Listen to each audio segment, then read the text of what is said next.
I'm Yan Yan. Today I'm in Meizhou, Fujian province, an ancient coastal military base of the Ming Dynasty. This is a relatively small military base. About 1,200 soldiers used to be stationed here. The military base was severely damaged during the Second World War, but even the ruins have many stories.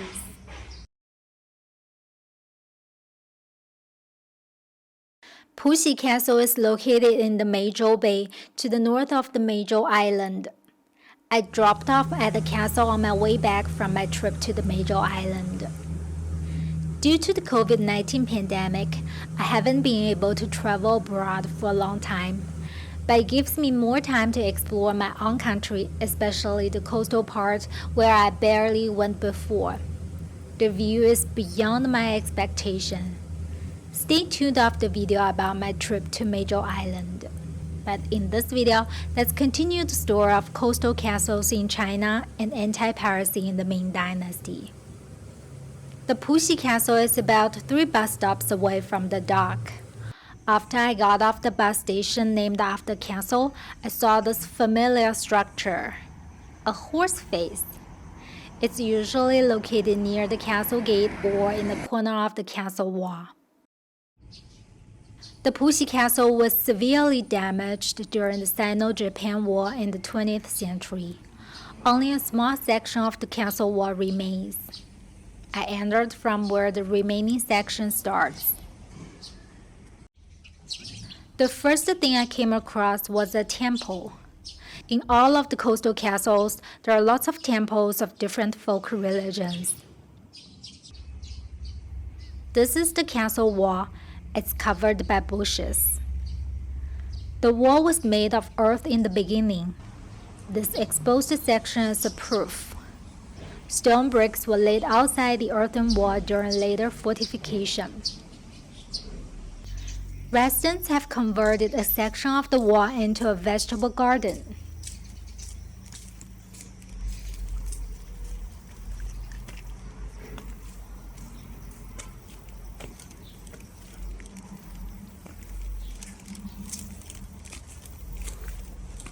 Do you still remember what the castle wall originally looks like?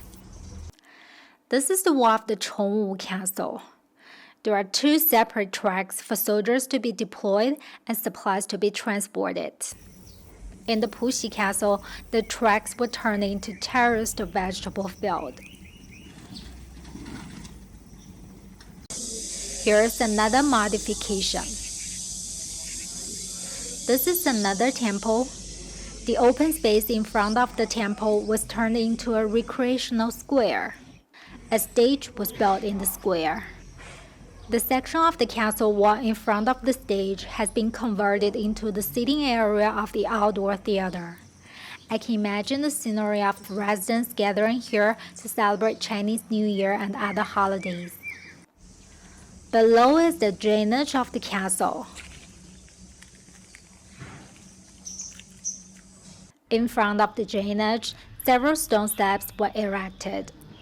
There are even Chinese characters on one of them, but I can't read them.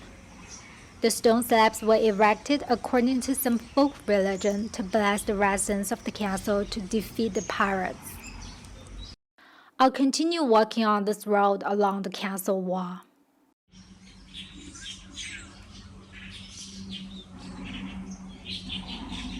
This is the northern gate of the castle.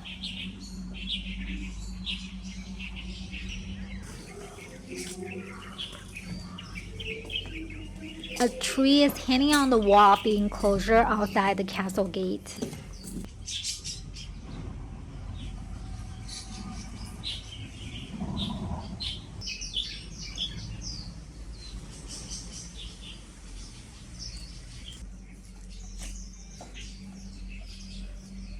There were 4 gates in this military base, but now only 2 remain, and this is one of them. It has a very typical enclosure outside gate structure. Not far away from the northern gate, there is a well. It was dug the same year the castle was constructed in 1387. This is an 8-diagram wall. The corresponding diagrams are carved in the wall. It's also related to some folk religion. Outside the northern gate, there is a statue of General Guang, whom I talked about in my earlier videos. In 1563, the pirates conquered all other castles in Putian region and laid siege of the Puxi castle. The troops and residents inside the castle resisted for 50 days until General Guang came for rescue. The anti-piracy history was very dramatic, and it went beyond the military actions. The root reason was the sea ban that was reinforced in the 16th century that drove displaced Chinese fishermen and merchants into piracy. Those pirates dwelt on islands off the coast, and some had their bases in Japan that was kind of in an Arctic status. In 1540s, Zhu Wan was appointed by the imperial court to be the first chief official of anti-piracy task. He made significant progress because he based his strategies on the fact that those pirates were actually Chinese fishermen, which were part of the coastal communities. But just as he was making headway, he was removed by the court. Why? Zhu Wan was one of those pro-sea ban officials. In my previous video, I mentioned this island off the coast of Ningbo where merchants from China, Japan, and even Portugal were conducting trade with each other. According to the sea ban, those were illicit. After a riot in this island caused by conflicts between two Chinese merchants, Zhu Wan completely cracked down this island. He also executed the leaders of the Chinese merchants who he accused to be pirates. Cracking down private foreign trade hurt the interest of wealthy families in coastal provinces which relied on income from lucrative foreign trade. Capital and politics always go hand in hand. Therefore, when Zhu Wan was busy attacking the pirates, government officials from coastal provinces were busy attacking him in the imperial court. History book recorded what Zhu Wan once wrote. It's easy to crack down foreign pirates, but hard with the Chinese pirates. The Chinese coastal pirates are relatively easy to crack down. The Chinese pirates in government official dresses are the difficult ones. Zhu Wan had committed suicide before the emperor ordered to have him arrested. Anti-piracy task stopped. Meanwhile, pirates grew exponentially. 3 years after the death of Zhu Wan, large amount of pirates arrived in the coast of Zhejiang province. History book described that Normandy landing-like moment. There were hundreds of vessels, one next to another. The ocean was completely covered by the fleet of pirates. The fleet landed on various ports spanning thousands of miles on the coast. The pirates soon breached coastal castles and advanced inland. They ransacked cities in the Yangtze River Delta. A new official was appointed by the court to crack down pirates. He achieved the biggest victory since the beginning of anti-piracy task in the 16th century. But he was slandered by officials in the court, and he also committed suicide. After that, Hu Zongxian, the boss of General Guang, went on stage. Hu was a very controversial person in the way how he treated the pirates and also in the way how he flattered the emperor. But actually, that's what made the difference. Support from the emperor was crucial.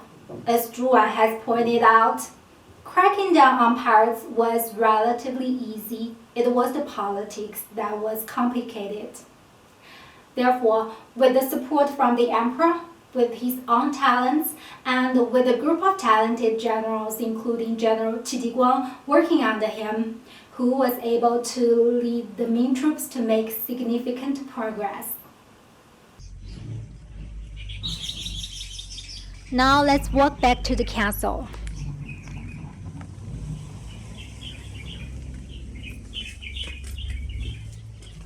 Usually, there are two main roads in the castle connecting the four castle gates, but they're not all straight. For example, this road has a 90-degree turn near the southern gate. A mirror has to be installed here for motor drivers. This kind of design was to delay the pirates had they breached the castle. This is the intersection of the two main roads. There is a tiny temple on the second floor. Now I'm walking from the intersection towards the eastern gate.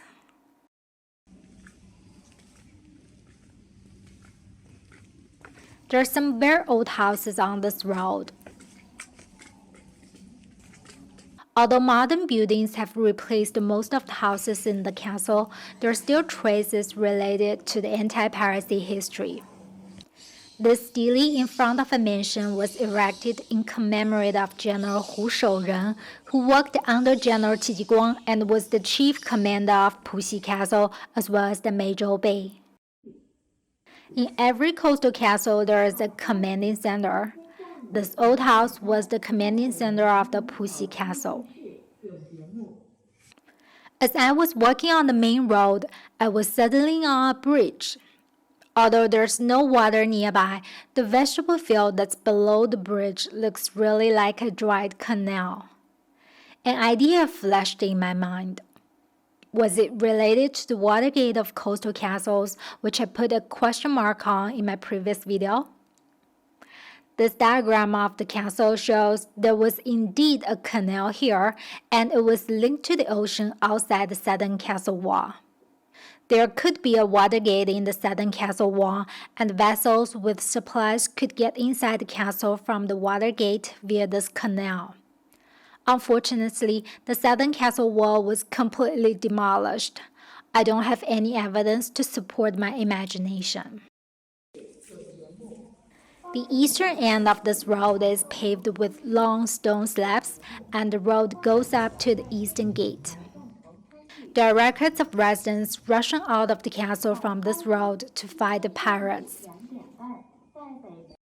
The seashore was not far away from here according to history records.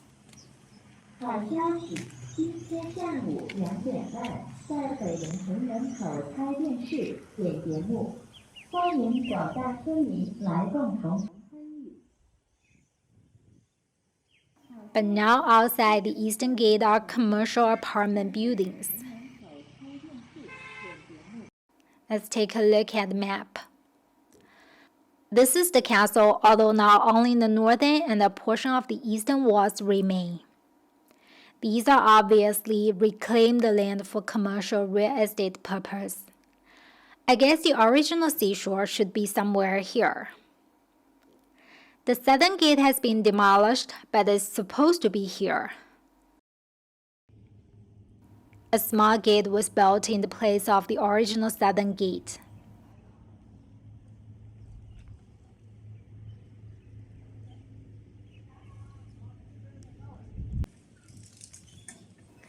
Next to the southern gate, there is a structure which was supposed to be part of the defensive system, but there's not much information about it, and I don't know how it was used. In the end, how was the piracy issue solved? There were two factors corresponding to two causes of the piracy issue. One, in Japan, a new king unified the country and ended the anarchic status. He did not allow pirates to be based in Japan anymore. Two, in China, a new emperor abolished the sea ban. Well, technically, the sea ban was not completely abolished, but the new emperor allowed private foreign trade to be conducted in a port in Fujian province with certain restrictions. This port was one of the places in coastal provinces where illicit private trade had always been going on. After private trade was legalized here, trade further flourished. As a result, the silver discovered in America was pulled into China for tea, porcelain, and other Chinese products. There was also a wave of Chinese immigrating to Southeast Asia to engage on trade with China. The pirates didn't disappear completely. Even today, there are pirates in this world. So there are still pirates in the sea, especially when trade flourished after the sea ban was lifted. But those pirates generally didn't attack coastal residents anymore. That's why General Tiguan was called up to guard the northern border of the country, and that led to the story of the fortification of the Great Wall I told you before. In my next video, I'll take you to another coastal castle located on the border of Zhejiang Province and the Fujian Province. It will be the fourth coastal castle I take you to, but I promise you'll see new things and will have better understanding of the coastal castles in China. I'll also continue with the history related to those castles. After the Ming Dynasty was replaced by the Qing Dynasty, another tragedy was waiting for the coastal residents. I'm Yan Yan. I make videos about sites of interest in China and histories and stories behind them. Subscribe to my channel. I'll see you next time.